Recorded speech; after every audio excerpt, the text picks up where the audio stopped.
Good afternoon. Fade to Black breaking news for this February 14th, 2023. This is all of the news that you need on this Valentine's Day. Happy Valentine's Day, everyone. On this day in history, 1990. On Valentine's Day, 1990, at 3.7 billion miles away from the sun, the Voyager 1 spacecraft takes a photograph of the Earth. The picture, known as pale blue dot, shows our planet as a blue speck the size of a pixel on this day in 1990. Here's your Fader fact today, fully vetted. A small child could swim through the veins of a blue whale. That's because their hearts are the size of a car. There's your Fader fact. Let's get to the breaking news. Washington, D.C. and the Pentagon are scrambling to downplay an extraterrestrial connection to the 3 UFOs that were shot down over the weekend. In a briefing today filled with unanswered questions, there was this statement from White House Press Secretary Karine Jean-Pierre. Quote, the U.S. military has not shot down any UFOs from outer space. She continued with, there was no sign, again, no indication of aliens or extraterrestrial activity with these recent takedowns. She went on to say, wanted to make sure that the American people knew that all of you knew that. And it was important for us to say that from here because we've been hearing a lot about it, end quote.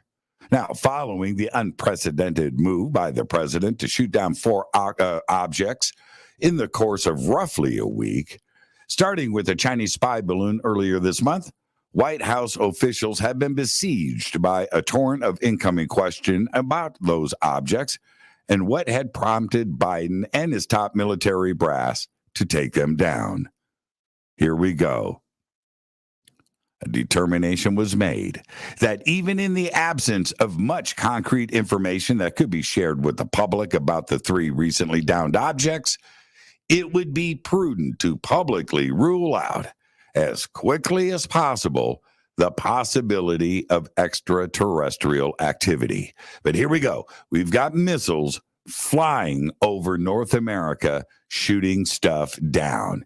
They said today that we may never recover the debris.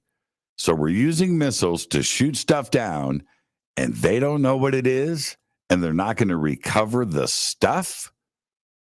That's not the truth. They're not giving it to us straight.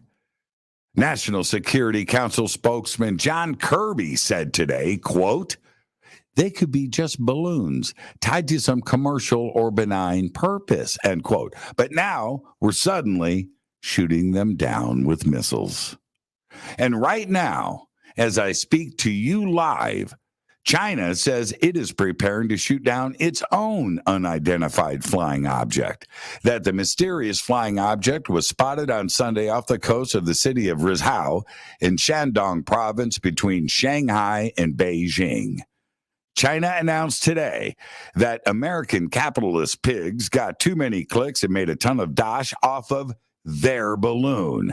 And now it's their turn to get some American ducks quacking in their pond. Fair enough. Kim Fatty Fat and North Korean authorities are ordering girls and women to change their names if they are called Jue, the name of his daughter. Officially, North Korea has issued orders for the women to change their birth certificates.